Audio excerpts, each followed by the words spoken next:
There's a really interesting thing that I learned. And that is, a lot of people on TV didn't expect a war like this to happen in, let's say, certain neighborhoods. This is not a developing third world nation. This is Europe. These are prosperous middle-class people. These are not people trying to get away from areas in North Africa. They look like any European family that you would live next door to. What could be a difference here from other conflicts, that could seem very far away, in Africa or Middle East or whatever. I mean, these are Europeans that we're seeing being killed. This isn't a place, with all due respect, like Iraq or Afghanistan. This is a relatively civilized, relatively European, I have to choose those words carefully too, city where you wouldn't expect that or hope that it's going to happen. Wow. That was you choosing your words carefully?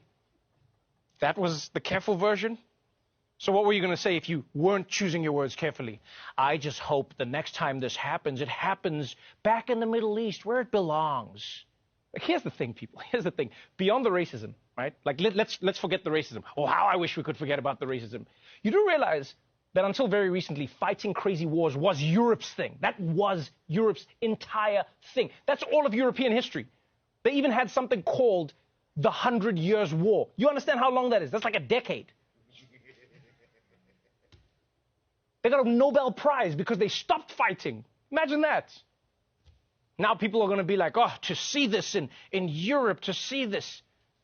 Like, I'll tell you now, I don't know about you, but I was shocked to see how many reporters around the world, by the way, seem to think that it's more of a tragedy when white people have to flee their countries. Because I guess what? The darkies were built for it? I mean, you see how they run in the Olympics, Peter. Clearly, God has given them this talent for a reason. I totally agree. I mean, even if this wasn't a war, these people would probably be fleeing their homes for fun. It's just who they are. Back to you guys in the studio.